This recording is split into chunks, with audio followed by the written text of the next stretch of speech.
So Douglas, you've written your first novel, MBA. Can you tell us a little bit about it and also kind of what led you to write it? So MBA is an attempt to answer 2 or 3 questions, or my attempt to answer them. One is, what happens to a 30-year-old ambitious young man, a couple of years out of his own MBA degree, whose career is going really well. He's ambitious to become one of the top people in business.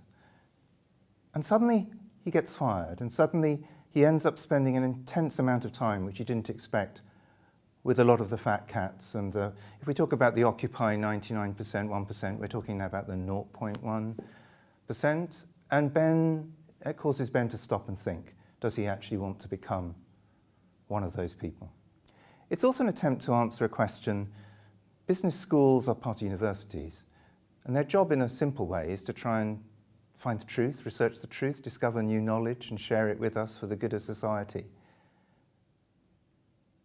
I've spent some time in business schools after finishing a late career doctorate, and I kind of wondered, what might it be like if actually at a business school we did discover the truth, the real truth, whatever that might mean, about business and society, even if we could only discover it for a short period of time. So those are kind of 2 of the things which drive it. I came to write it, my first novel. I finished being a headhunter. I spent 18 years as a headhunter. I finished being a headhunter in 2007. And I had this strange impulse to write a farce about leadership. I'll be very straightforward, I had no track record of performing humour or writing humour.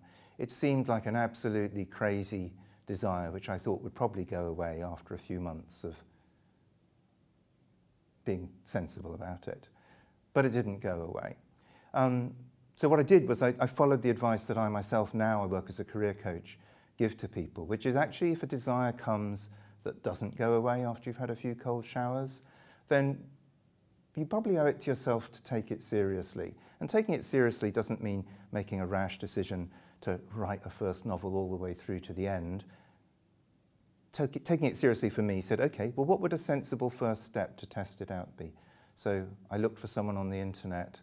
I thought, I want someone who writes humour professionally, who does a little bit of work with beginners, and I'll see if I can find someone like that and see where the journey goes.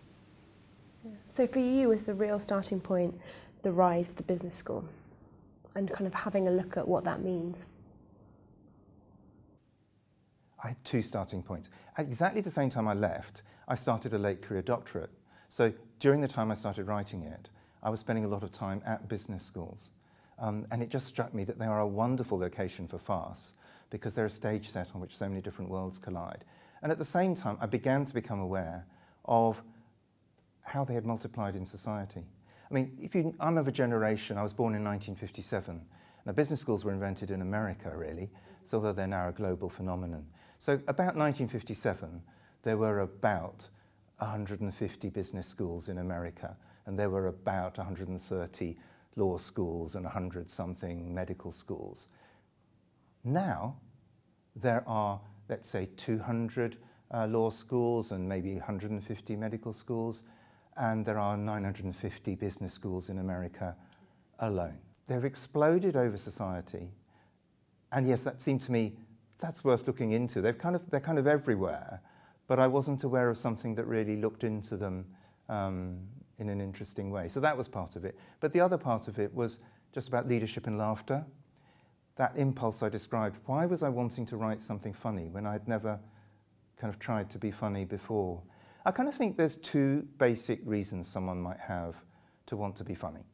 Either is you want to be a funny person, or you want to be truthful and you think the world's quite funny if we stop and think about it.